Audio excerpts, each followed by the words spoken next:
Well, folks, buckle up, because things just got real interesting in Washington. It seems our esteemed leader, President Trump, had a bit of a disagreement with Ukrainian President Zelensky. Now, disagreement might be putting it mildly. We're talking a full-blown Oval Office showdown. Picture this: two world leaders face-to-face, tempers flaring, accusations flying. It was the kind of diplomatic car crash you can't look away from. This wasn't just your run-of-the-mill political spat. This was personal. Trump, in a move that surprised absolutely no one, threw a Twitter-worthy tantrum, leaving Zelensky to deal with the diplomatic fallout. The question on everyone's mind: what does this mean for Ukraine, for America, for the world? Let's dive in, shall we? Things went south quickly, folks. What started as a diplomatic discussion soon spiraled into a full-blown confrontation. The atmosphere in the Oval Office was electric, charged with tension and unspoken grievances.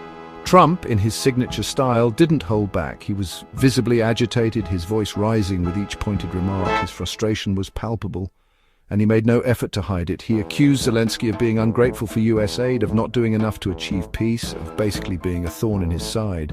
The accusations flew thick and fast, each one more damning than the last. Zelensky, to his credit, didn't back down. He met Trump's accusations head-on, his demeanor calm but resolute. He was determined to defend his country's honor and its efforts in the face of adversity.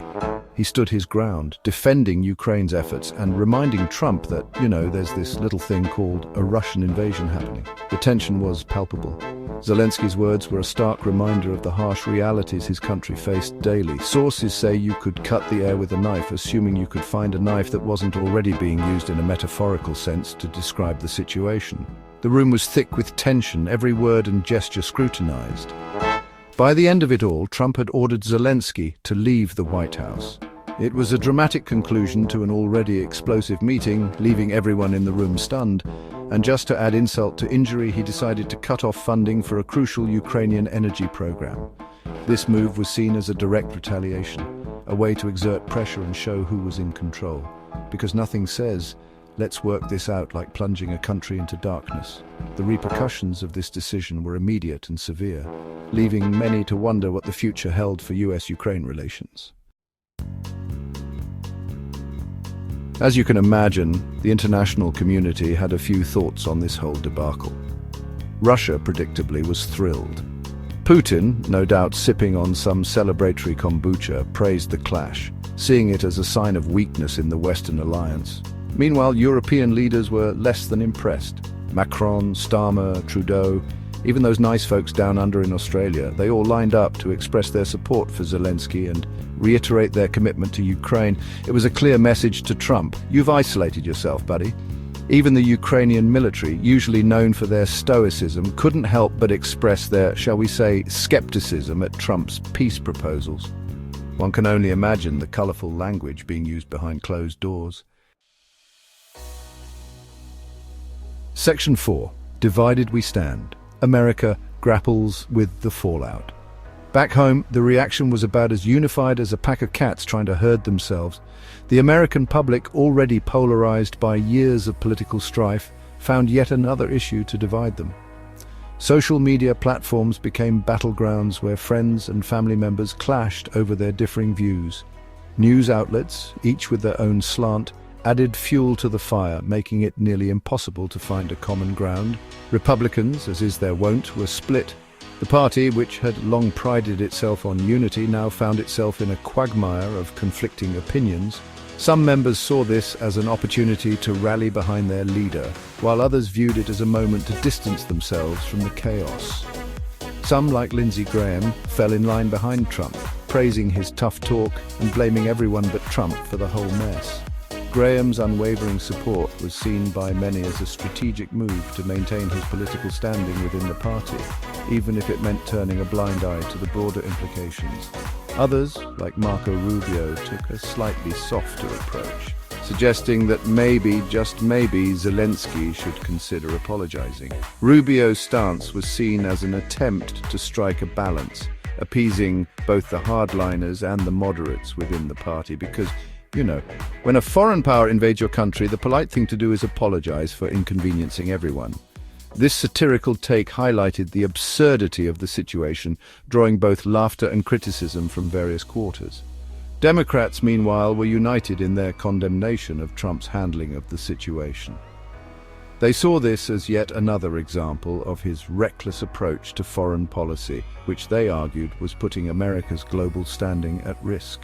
They pointed out quite accurately that picking a fight with a key ally in the middle of a war might not be the smartest move. The Democrats' unified front was a stark contrast to the fractured Republican response, and they wasted no time in making their position known to the public. Oh, and let's not forget the non-profits. These organizations, often the unsung heroes in times of crisis, sprang into action.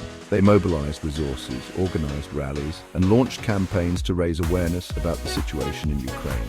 Those champions of democracy promptly sued the Trump administration for freezing foreign aid. Their legal actions were not just about the money, they were a statement, a stand against what they saw as an unjust and dangerous policy. Because, someone's got to stand up for the little guy, even if that little guy is a country of 44 million people fighting for its survival. The American public, despite their differences, watched closely as the drama unfolded, each side hoping that their perspective would ultimately prevail. Section 5, a deal undone, natural resources and a relationship fractured. Now, about that whole natural resources agreement, see, the meeting between Trump and Zelensky wasn't just about airing grievances and engaging in a little light diplomatic mudslinging. It was supposed to be about a deal, a big deal. The plan was for the US to gain access to Ukraine's vast mineral resources. Think lithium, titanium, all the good stuff that makes modern life possible. In exchange, Ukraine would get investment, security guarantees, the whole 9 yards. But alas, it was not meant to be. The deal, much like the diplomatic china in the Oval Office, was smashed to pieces in the heat of the moment. And with it went any hope of a quick fix for the increasingly strained relationship between the US and Ukraine. Section 6. Zelensky speaks, a leader's plea for understanding and aid. The day after the now infamous Oval Office showdown, Zelensky sat down for an interview. It was a moment that many had been waiting for, a chance to hear directly from the Ukrainian leader about the events that had transpired and the path forward. The tension was palpable, but Zelensky remained composed, ready to address the pressing issues at hand. And let me tell you folks, it was a masterclass in diplomacy.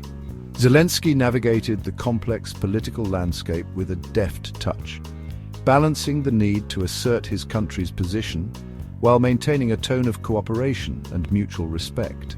His words were carefully chosen, each sentence crafted to convey both strength and a willingness to engage in meaningful dialogue.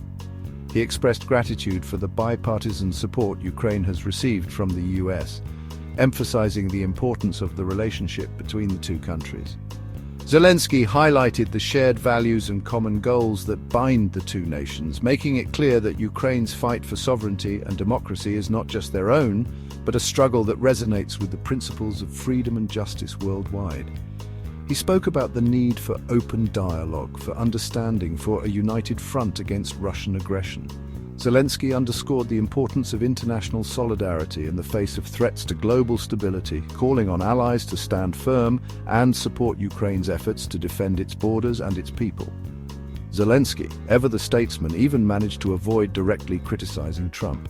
Instead, he focused on the broader picture, the need for continued cooperation and the importance of maintaining strong alliances. His diplomatic finesse was on full display as he skillfully navigated the tricky waters of international politics without alienating key partners. He talked about the challenges of dealing with Putin, the need for continued US assistance, the importance of negotiating from a position of strength. Zelensky was candid about the difficulties his country faces, but he also conveyed a sense of resilience and determination. He made it clear that Ukraine is committed to standing up to aggression, and that they need the support of their allies to do so effectively. It was a powerful message, delivered with grace and conviction. Zelensky's words resonated with those who heard them, a reminder of the stakes involved and the need for continued vigilance and support.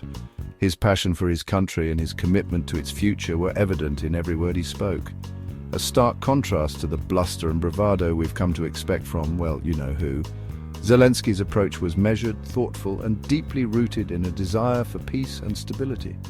His plea for understanding and aid was not just for Ukraine, but for the preservation of democratic values and the protection of a world order based on mutual respect and cooperation. Section 7. Negotiating from strength. Zelensky's high-stakes gamble. One thing was clear from Zelensky's interview: he's not backing down. He believes that the only way to achieve peace is to negotiate from a position of strength. And strength, in this case, means continued military and financial support from the West, particularly the United States. He knows that Putin respects only one thing: power. And right now, Ukraine needs all the power it can get. Zelensky's gamble is that by holding firm, by refusing to be cowed by Trump's threats or Putin's aggression, he can secure a better future for his country. It's a risky strategy, to be sure. But, as they say, fortune favors the bold. And in the high-stakes game of international diplomacy, Zelensky is playing for keeps.